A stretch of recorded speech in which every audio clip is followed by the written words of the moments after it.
Hello, everyone. My name is Randy Harrington, and it's a day before Christmas, and I've finally gotten around to putting together the video about the camping trip that myself, Shane, and Chris took to the Kiamichis a few weeks ago. I think it was the end of November, and I had something interesting happen while there that I'd like to share with you on this video.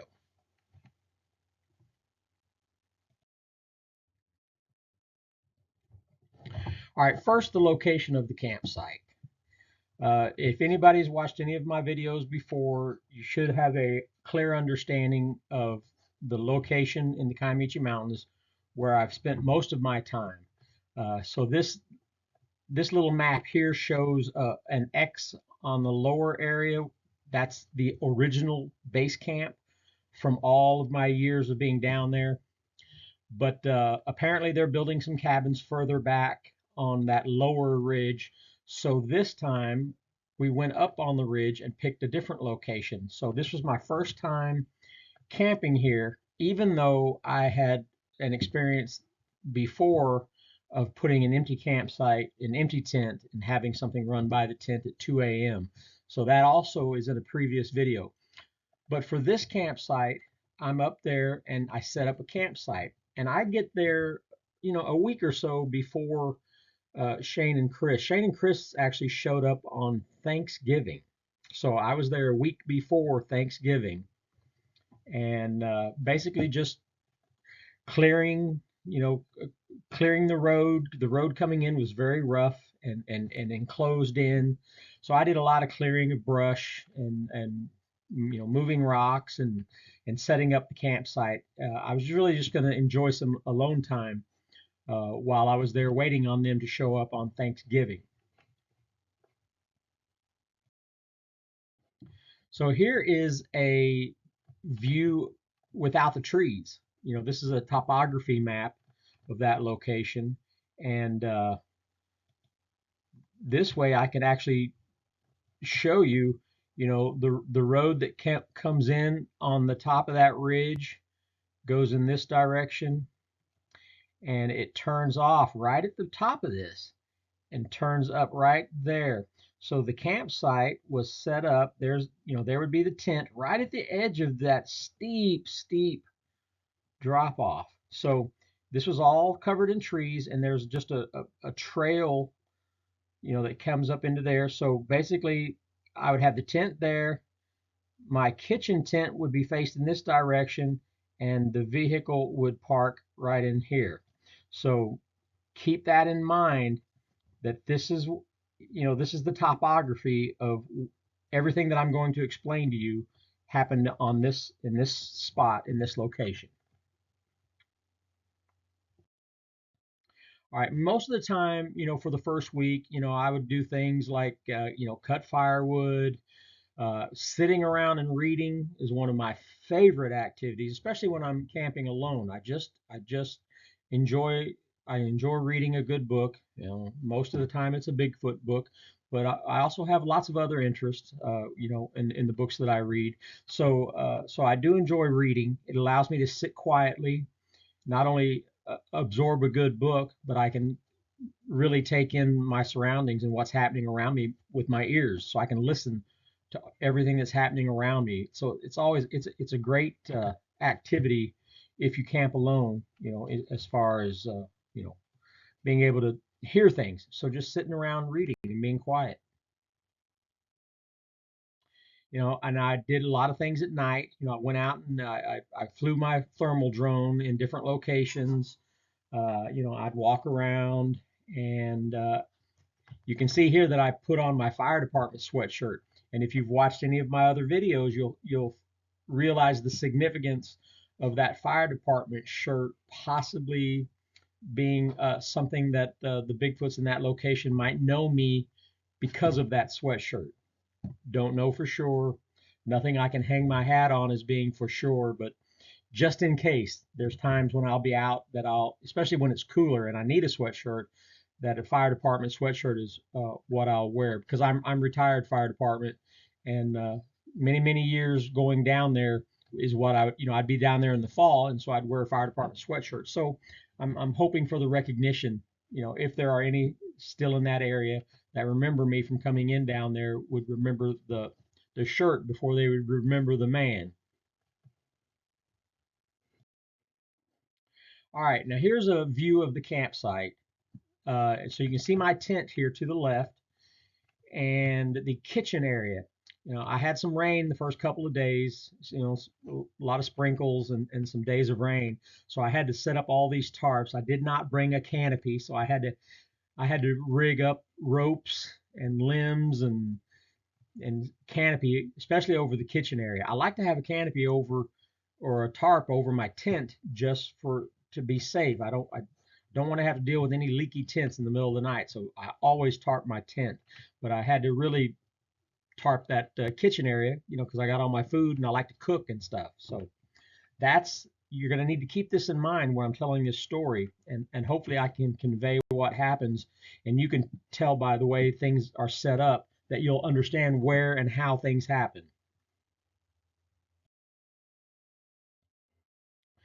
All right, now here's a frontal view of my tent, and I drew with a yellow line where the thermal camera sticks up out of my tent. Now it doesn't. I can't see any higher than this canopy to the right here over the kitchen. And the reason I've got it so low is because in 12 to 15 years of using my thermal camera this way, I've never captured any thermal video or anything of a Bigfoot this way. So it doesn't seem to work very good, and I've always thought, well, maybe I try to tweak things as I do things, and I just think maybe, if they're peeking into camp from a distance and they see my camera spinning around, even if there's nothing else going on in camp, that's enough to spook an intelligent being. So in this instance, I try to keep it low and under that tarp so I can only see in the front of the tent and off to the sides in certain locations like cracks between the canopy there. That way, if I'm moving the thermal, it won't be seen. Uh, at least that's the idea. Okay, and here's a picture where you can actually see the thermal sticking up out of my tent. I had this table set up with laptops, and I was listening to audio, going over audio, and downloading it to my laptops. So you can actually see the thermal camera sticking up out of my tent, and it allows me to spin it around while in the tent.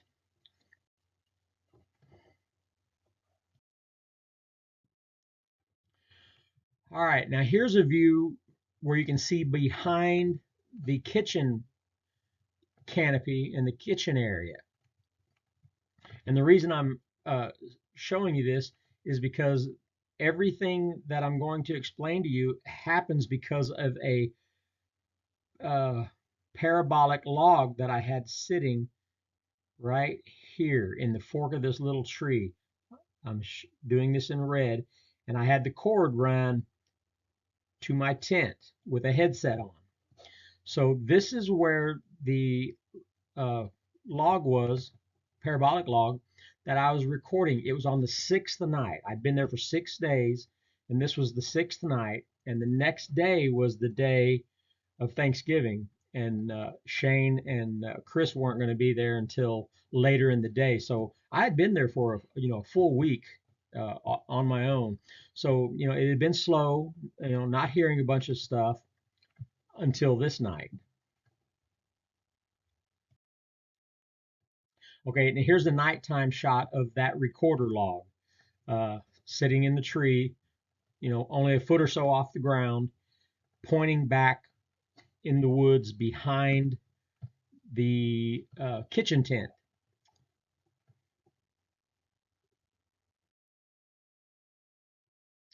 Okay, again, here's the thermal, and I hear footsteps. Now, okay, I'm going to let you hear the footsteps. So I'm laying in the tent, it's probably 2 or 3 in the morning, and I hear some distinct footprints. So I'm going to let you hear them.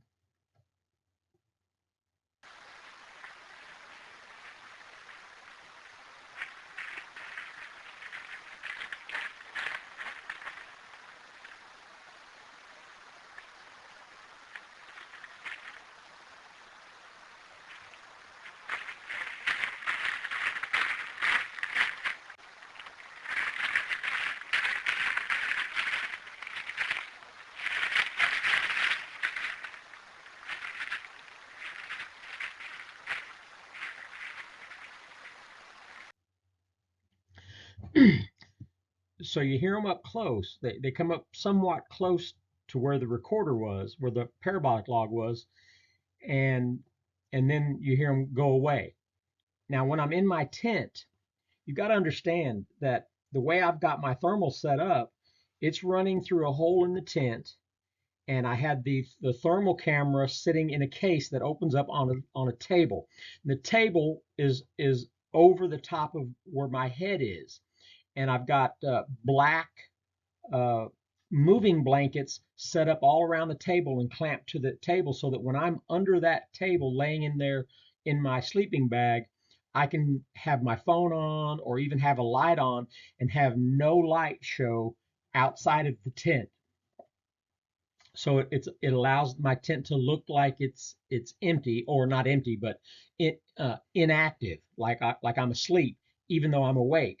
But the thing is, my thermal camera was sitting, the monitor was up on top of the table, and because this was the sixth night of nothing happening, so I get kind of lackadaisical, and so I'm laying in there and I have earbuds on. So when I hear these footsteps, I'm like, great, there's something out there that I can hear walking.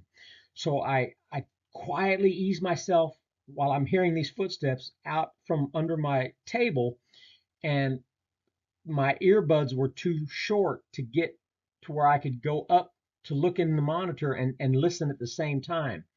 So I I don't have my earbuds in, but I'd already heard the footsteps, so I turn on the thermal and I'm looking and I start spinning it around looking for wherever this is.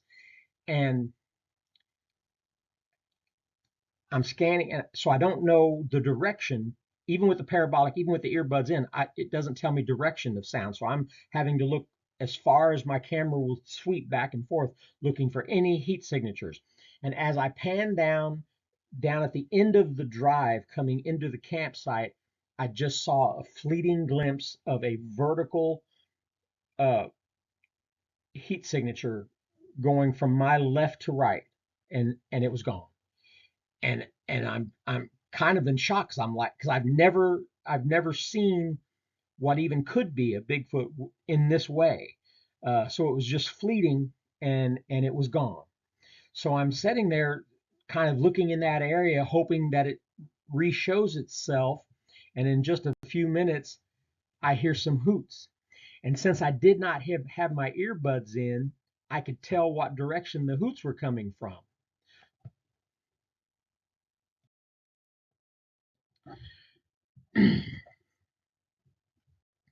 Okay, now there is the position that I saw the vertical heat signature going across the drive at the end of the drive coming up into the campsite. And it was moving from left to right. And you can see there's a little bit of a holler to the left there, and that's below the campsite. And then it crossed at an angle going away from me quickly in that area right there. And the hoots came from somewhere back in here. I'm drawing a big red circle. So while I was hearing the hoots, it happened to be coming from that area that this figure ran into.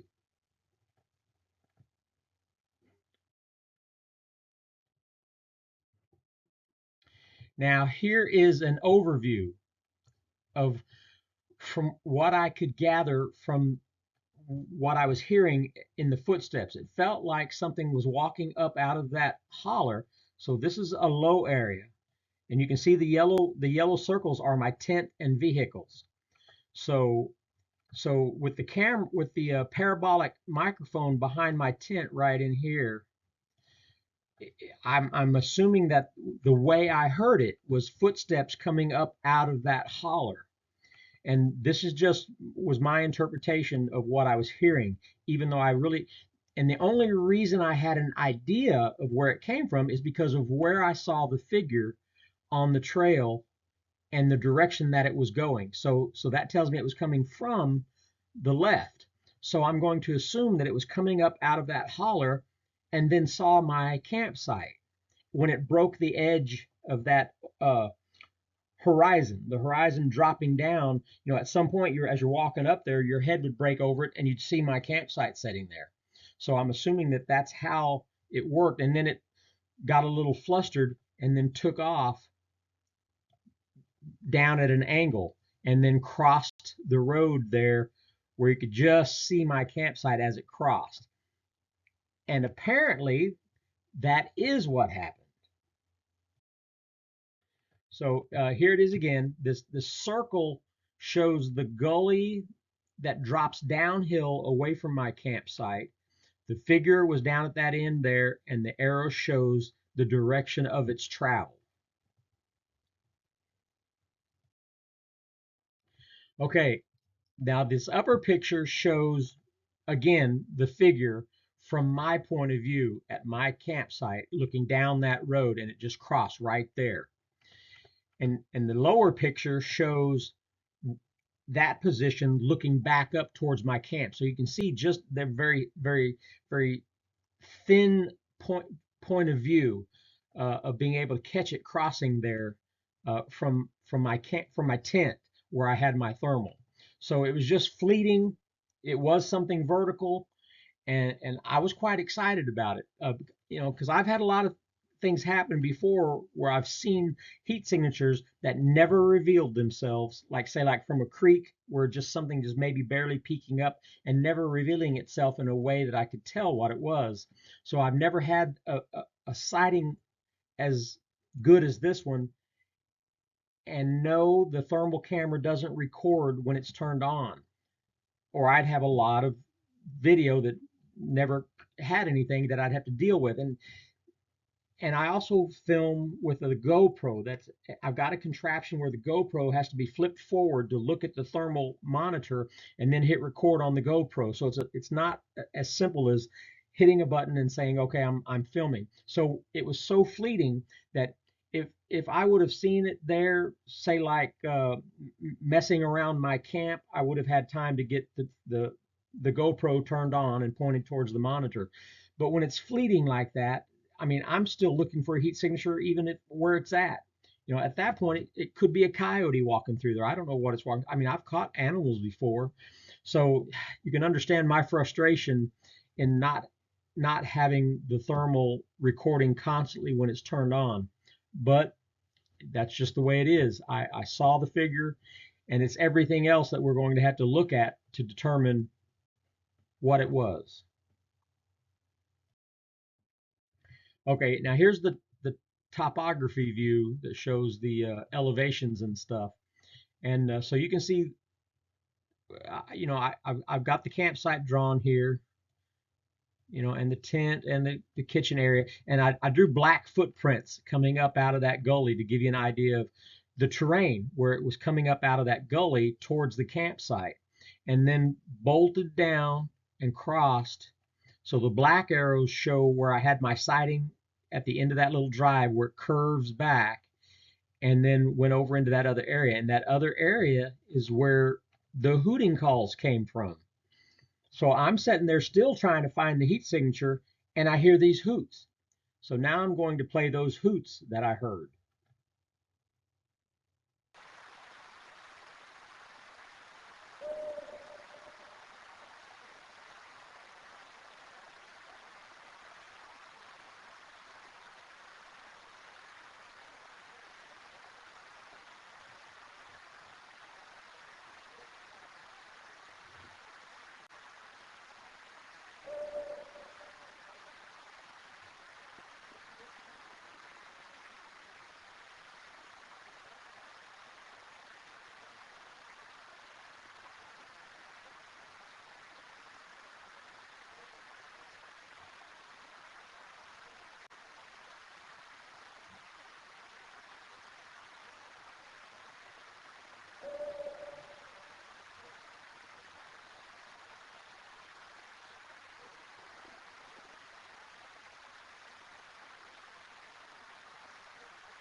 All right.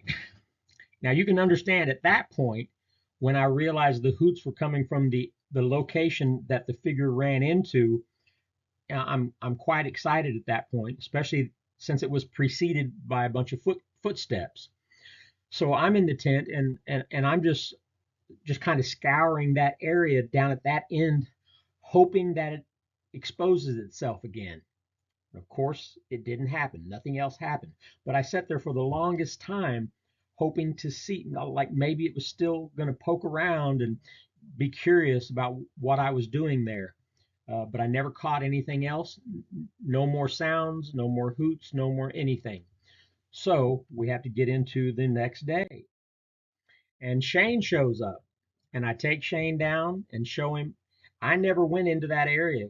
I never, when I went down the road and took the pictures of where I saw it and where it came from, I did not go into the woods at all because I wanted to wait till Shane got there so I could tell him what happened and have him go in and see what he could find.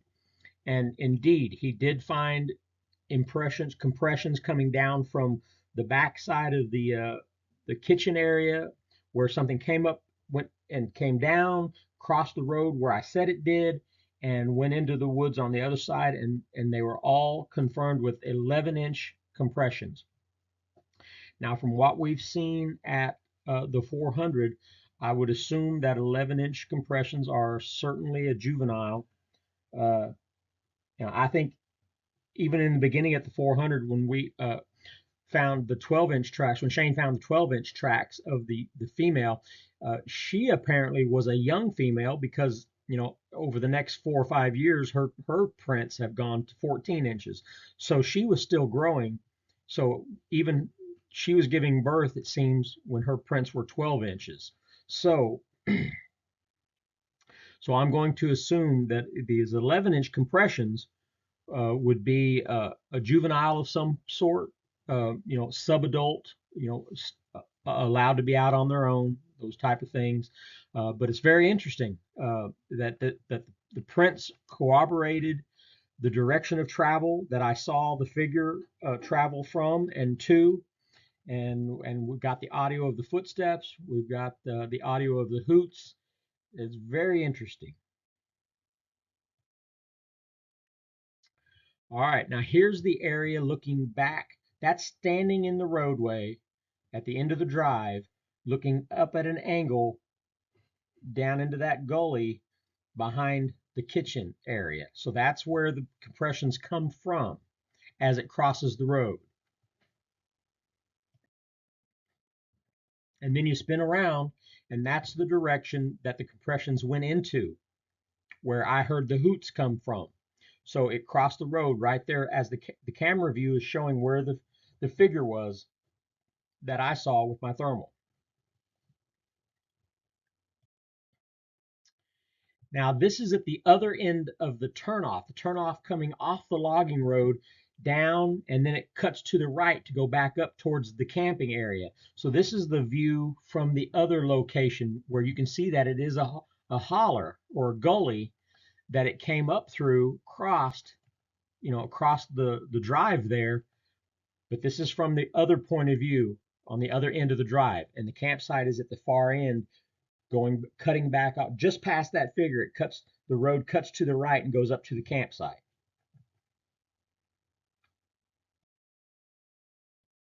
All right, and here it is again. This time I show in red the footsteps coming up out of the gully in relation to where the campsite is located, and then its direction of travel after it took off.